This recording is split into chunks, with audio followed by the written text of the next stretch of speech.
क्या पाकिस्तान कभी पीओके को गिव अप करेगा? Very sound resounding no. Pakistan कभी पीओके को नहीं गिव अप करेगा और कारण उसके बड़े सिंपल हैं।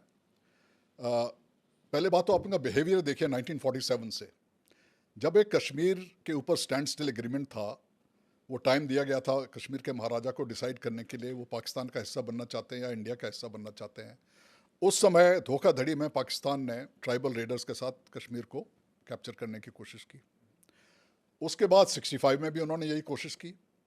उसके बाद जनरल ज़ियाउल हक का एक ख़ास प्रोग्राम था कश्मीर के बारे में, जो 15-20 साल उन्होंने कोशिश करके फिर 1989 में जब टेररिज्म शुरू की उन्होंने कश्मीर में, वो शुरू किया। तो मेरा ये विचार है पाकिस्तान के, there is a DNA defect in Pakistan mentality. Pakistan political establishment और जो मिलिट्री इस्टेब्लिशमेंट है वो इसी बात पे सरवाइव करते हैं कि वो इंडिया को एक थ्रेट बना के पब्लिक को प्रोजेक्ट करें।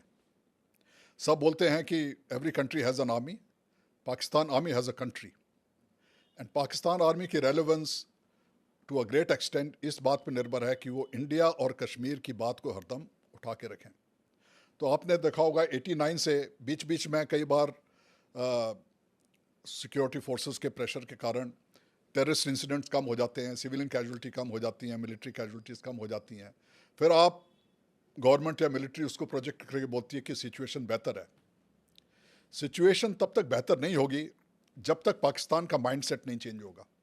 पाकिस्तान का माइंडसेट चेंज इसलिए नहीं होगा क्योंकि पाकिस्तान मिलिट्री और पॉलिटिक्स की जो सर्वाइवल है वो एक इंडिया और कश्मीर की बोगी को ज़िंदा रखना।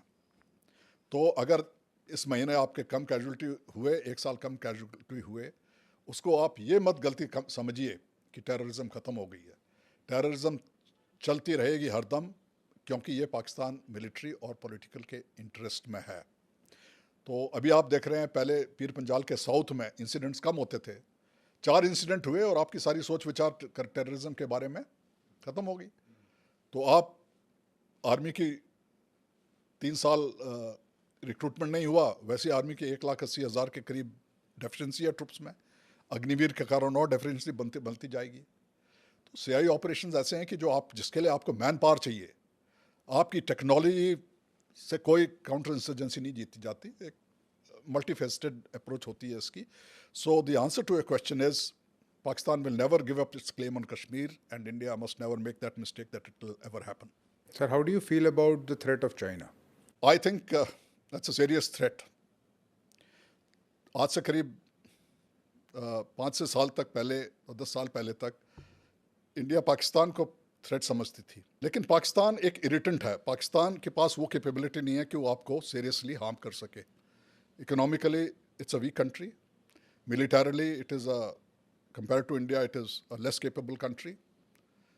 ऑल दीज फैक्टर्स जो चाइना के हैं वो इंटायरली ऑपोजिट है। China has a much larger military capability, हमारी इकॉनमी से बहुत बड़ी इकॉनमी है। चाइना का जो डिफेंस बजट है हमारे से 3 टाइम्स बड़ा है, $225 बिलियन, हमारा 71, 72, 73 बिलियन डॉलर है। जिस हिसाब से मिलिट्री टेक्नोलॉजी ने चाइना में प्रोग्रेस किया है, वो अपने latest technology, latest weapons, latest aircraft, ship carriers, submarines, artificial intelligence, machine learning, robotics, हर चीज़ में they are way ahead of Indian technology. India has started making efforts very recently. So the assertive behaviour of China, not only South China Sea, Galwan में जिस हिसाब से उन्होंने कार्रवाई की, हमारे और चाइना के बीच में एक एग्रीमेंट है कि आप कोई ऐसा वायलेंट एक्शन नहीं लेंगे एक दूसरे के खिलाफ। इसलिए आप देखते हैं वीडियोस में कई बार जब ये कॉन्टेस्ट होता है, बॉर्डर पर धक्का मुक्की होती है। गलवान में पहली बार उन्होंने लीथल वेपन जिसमें बार्ड वायर लगा के, जिसमें हमारे एक कमांडिंग ऑफिसर और 20 जवान, that was the indication when the government started realizing that threat is not something that is only manageable diplomatically. अभी क्या हो रहा है, पिछले कुछ सालों से अरुणाचल में गांव के नाम चाइनीज़ में रखे जा रहे हैं, फिर से रिटेट कर रहे हैं कि अरुणाचल हमारा है। जब इंडिया सियांग में कुछ डैम बनाने की बात कोशिश करती है, वो उस चीज़ के ऊपर ऑब्जेक्शन उठा रहे हैं। ये सारे इंडिकेशंस ऐसे हैं कि ये they are not going away, you can not wish them away. ये आप ये नहीं सोचिए कि 20 साल के बाद, ये तो लेगेसी है हमारी कॉलोनियलिज्म की। 47 से आज तक इसमें कुछ बदला है? कुछ नहीं बदला है। तो China is a serious threat and India needs to prepare for it. अस्सलाम वालेकुम रहमतुल्लाहि व बरकातुहू। नाज़रीन गिरामी, भारतीय जनरल के हालिया बयान ने भारतीय मीडिया और मोदी सरकार को हैरान कर दिया है। कश्मीर से रिलेटेड बयान में भारतीय जनरल का कहना था कि कश्मीर पाकिस्तान के डीएनए में शामिल है, पाकिस्तान की शाहरग है, लिहाजा भारत कभी भी किसी भी कीमत पर कश्मीर को पाकिस्तान से हासिल नहीं कर सकता। तो नाज़रीन गिरामी, ये बयान उन तमाम झूठे दावों के बरक्स है जो कि भारतीय सियासतदान और भारतीय मीडिया एंकर्स हैं वो करते रहते हैं, जिसमें भारतीय सियासतदान और भारतीय एंकर्स कहते रहते हैं कि 2025 में सारा कश्मीर जो है वो भारत का होगा। तो नाज़रीन गिरामी, भारतीय एंकर ने ना सिर्फ कश्मीर की हकीकत पर बात की है बल्कि भारतीय जनरल ने चीन और पाकिस्तान की दोस्ती और चीन और भारत की कशीदगी के हवाले से भी एक अहम नुक्ता उठाया है और उन्होंने भारतीय हुकूमत को खबरदार किया है कि भारतीय हुकूमत की चीन के साथ जो दुश्मनी है वो महंगी पड़ सकती है भारत को, क्योंकि भारत किसी भी लिहाज से चीन का मुकाबला करने की शक्ति नहीं रखता। भारतीय जनरल ने यह दावा किया है कि भारत अस्करी, इक्तसादी और तकनीकी शोबों में चीन से काफ़ी पीछे है और अगर जंग की सूरत हाल बनी तो भारत को शदीद नुकसान उठाना पड़ सकता है।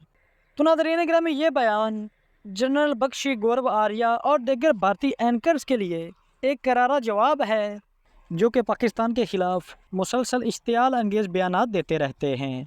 तो नाज़रीन गिरामी, भारतीय जनरल ने हकीकत पर मबनी ये बातें करके न सिर्फ भारतीय अवाम को एक आईना दिखाया है बल्कि भारतीयों का जंगी जुनून और मोदी सरकार की मुतनाज़ा पॉलिसियों पर भी सवालात उठा दिए हैं। उनका कहना था कि भारत की मौजूदा हिकमत अमली ज़मीनी हक़ाइक़ से कोसों दूर है और कश्मीर जैसे हसास मसले को सियासी फ़ायदे के लिए इस्तेमाल करना भारतीय सरकार की कमज़ोरियों को ज़ाहिर करता है।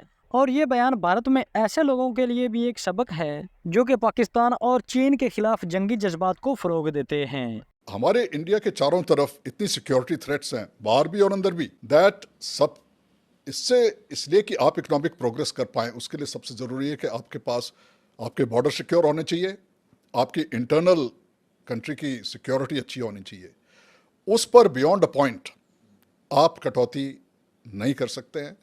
दूसरा, मिलिट्री कैपेबिलिटी डेवलपमेंट, एक सडनली आप डिसाइड करें कि मैंने अपनी फ़ौज को तगड़ा बनाना है, रातों रात नहीं होगा। इसको करने के लिए आपको 20-30 साल लगते हैं। जैसे आप देखिए, अभी इंडियन एयरफोर्स में जो assessed requirement of air force squadrons है, जो ओपन सोर्सेज में लिखा है वो तकरीबन 41-42 स्क्वाड्रन होनी चाहिए, हैं उससे बहुत कम। अभी गवर्नमेंट कोशिश कर रही है, उन्होंने राफेल एयरक्राफ्ट की स्क्वाड्रन एक खरीदी है, लेकिन एक स्क्वाड्रन को आने में आपके 3 साल लग जाएंगे। तो अगर आपको ये इतनी जो डेफिशिएंसी पूरी करनी है, पहली बात इतना इकट्ठा पैसा हाजिर करना गवर्नमेंट के लिए भी पॉसिबल नहीं है। लेकिन अगर आप मान लीजिए कि इतना पैसा आप देते भी हैं, उतनी डेफिशिएंसी को पूरा करने के लिए आपको डेकेड्स लग जाएंगे। That is why irrespective of the who is in government and power, there has to be a long term capability development plan होना चाहिए, जो गवर्नमेंट चेंज होने से चेंज नहीं होना चाहिए, उसको परस्यू करना चाहिए, जिससे कि कैपेबिलिटी डेवलपमेंट में गवर्नमेंट चेंज होने से उस प्रोग्राम में कोई रुकावट ना आए। लेकिन आज पिछले 10 साल में इस गवर्नमेंट ने इस लाइन में काफ़ी कोशिश की है। काफ़ी high ticket military platforms, naval platforms, air force platforms वो एक्वायर हो रहे हैं।